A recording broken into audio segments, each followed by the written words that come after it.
Hi everyone, in this video we are on page 13 in the practice set, now looking at number 16. So doing the same thing that we did on the last problem, we're going to start by trying to find any restrictions. So I look at the denominator and I can't factor x squared plus 1. There is no sum of squares. So what if I said x squared plus 1 equal to 0? It's like, all right, what's going to give me a dividing by 0, which is the one thing we can't have? If I subtract that 1, we get -1, square root. And x can't be equal to then plus or minus I. So folks, do we have a vertical asymptote at I? I mean, technically, but real feature-wise, there is nothing that we are going to get to put on our graph. There is nothing restricting our domain. So folks, actually from the get-go, we can state our domain is going to be all real numbers for this one. So even without looking at the graph, we'll be able to tell what our domain is. Now, let's go ahead and look at holes in vertical asymptotes. We can just write none, which is kind of nice, but unfortunately, there's nothing that we can put on our graph to help with the shape of it. So let's go ahead and try to find our x-intercepts next. So x-intercepts, remember, are a number and 0. So we're going to take 0 and plug it in for the y value in our equation. So 0 in for the y is equal to 9 over x squared plus 1. And as we've been doing, to find the x-intercepts, we want to multiply both sides by the denominator. So times x squared plus 1 times x squared plus 1. So goodbye denominator, and that denominator times 0 will just be 0. Now here's what's weird. We get 0 is equal to 9. So is our x-intercept equal to 9? No. Our x's have completely canceled out, and we have gotten a false statement. So with normal solving, folks, we would say that this is no solution. And in the context of what we are trying to find, x-intercepts, there are none. So no x-intercepts. Wow, so no vertical asymptotes, no holes, no x-intercepts. Let's see if we can find a y-intercept for this one. So y-intercept is 0 and a number. So we're going to take 0 and plug it in for x in our equation. So y is equal to 9 over 0 squared plus 1. So 9 over 1. Woohoo! We get a y-intercept at 0, 9. And this is the first key feature. We actually get a plunk on our graph. So 0, 9. 1, 2, 3, 4, 5, 6, 7, 8, 9. There's our y-intercept. And next we are going to try to determine what type of asymptote this will have. So comparing our degrees, this is a bottom-heavy equation because the degree on the bottom is 2, and there's no variable on the top of this equation. So if this is bottom-heavy, remember bottom-heavy equations automatically have a horizontal asymptote with the equation y equals 0. So horizontal asymptote at y equals 0. And let's go ahead and, there we go. Let's go ahead and draw that in on our graph. So I'll go ahead and zoom out a little bit here. And let's go ahead and draw in that horizontal asymptote.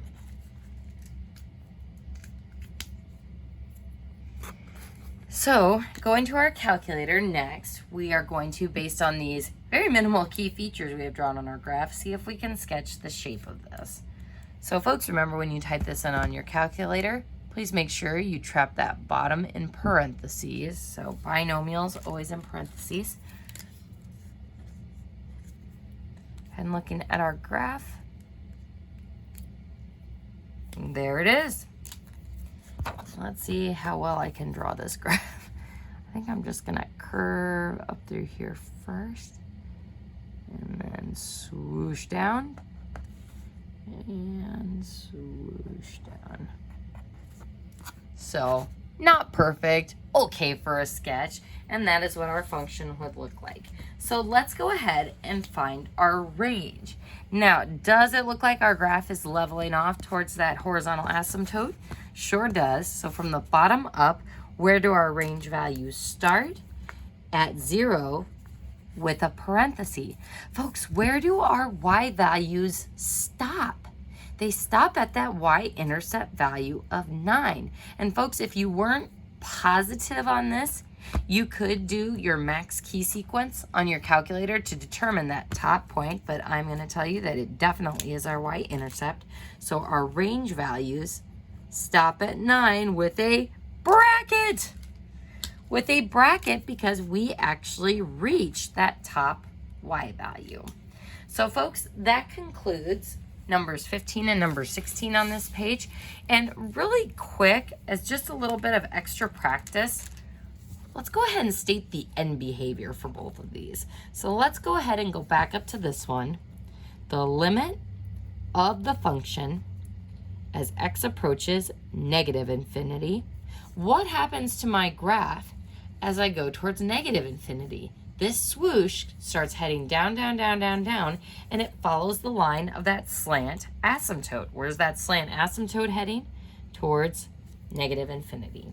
Then the limit of my function as x approaches infinity, my graph starts heading upward and outward, following that slant asymptote upward and outward towards infinity. So this is how the slant asymptotes and or horizontal ones tell us about the end behavior. So folks, just from looking at this and saying that our slant asymptote has a positive slope, that means it will be going up and to the right, we actually could have visualized our end behavior without even looking at the graph. And again, folks, you don't have to state that on these problems. It is just some good extra practice for stuff that we did earlier in the chapter with the end behavior. So let's go ahead and try it for this one. I'm practicing writing that notation. The limit of the function as x approaches negative infinity is equal to something, and the limit of the function as x approaches infinity is equal to something. So folks, where is my graph heading as we approach negative infinity and positive infinity? It is heading towards that horizontal asymptote at 0. So that would be our end behavior for that one. And folks, that problem went a little bit quicker, so we'll actually just go ahead and jump to the next page. And we will start number 17. And again, you can see how each of these problems has its own nuances just based on the structure of the equation. Like that other one didn't have any x-intercepts, whereas number 15 had 3 of them. So it all depends on what you have in the problem. So that's why this process of restrictions, comparing them, it's all super important. So let's go ahead and move to number 17. Starting with factoring it. And hopefully that you noticed on the top, we are going to have a GCF that we can take out of 2x plus 8. So I'm going to take a 2 out. So x plus 4. And then on the bottom, x minus 6, x plus 4. So what restrictions do we have on x? X can't be equal to 6. X can't be equal to negative 4. And can either of those restrictions be canceled? Yeah. And again, we're saying kind of quote unquote canceled because remember, you can't actually cancel 0 equals 0. So there is still a restriction there. But what that kind of fake canceling allows me to do is find the y coordinate of the whole. So since the x plus 4 can be canceled, this is going to be a whole. And since the x minus 6 cannot be canceled, this will be a vertical asymptote at x equals 6. So I'm going to go ahead and draw in that vertical asymptote first. Oh boy. So we've got a vertical asymptote at 1, 2, 3, 4, 5, 6.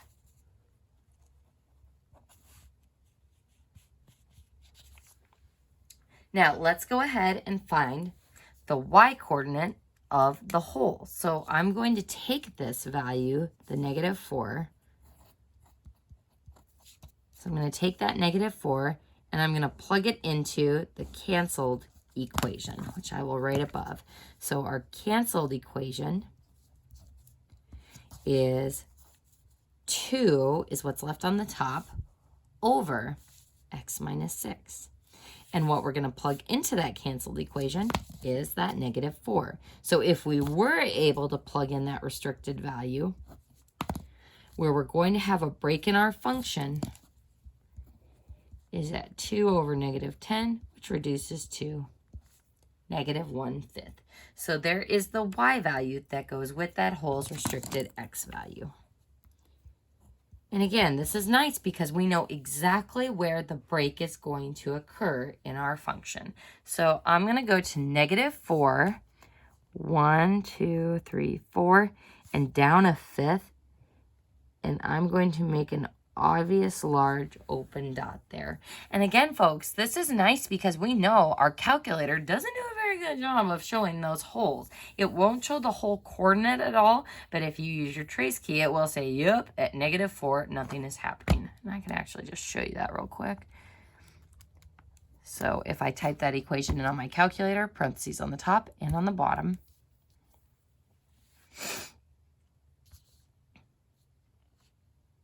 so if I do trace negative 4, it does indeed tell me that, yep, there is nothing going on there. But this is nice because algebraically, we can find exactly where that hole would be so we can draw the rest of our swoosh from that hole.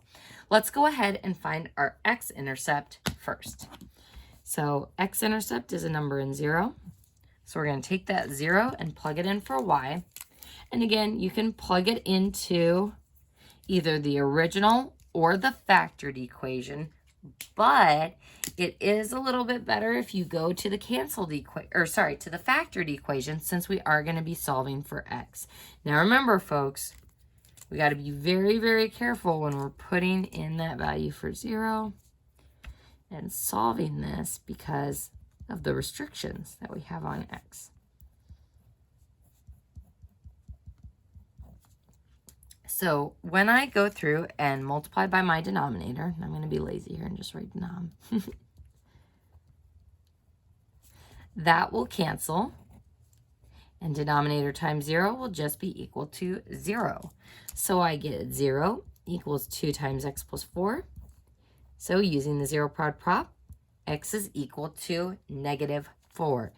So it looks like I have an x-intercept at negative 4, 0.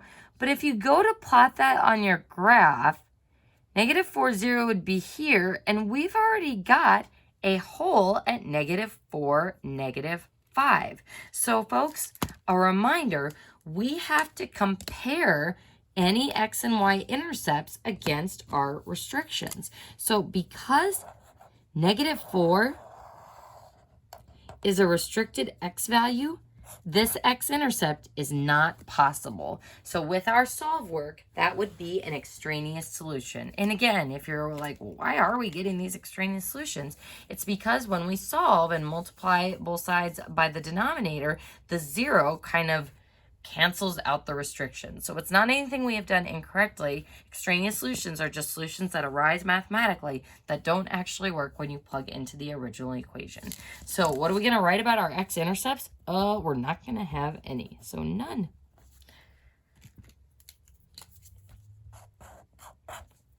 So next, let's see if we can find a y-intercept. So y-intercept is 0 and a number.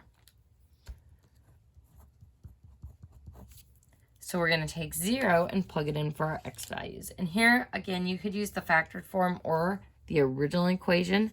I find the original equation to be a little bit easier because if you use the cover-up method and covered up every term with an x, you would see 8 over negative 24 would give you a negative 1/3.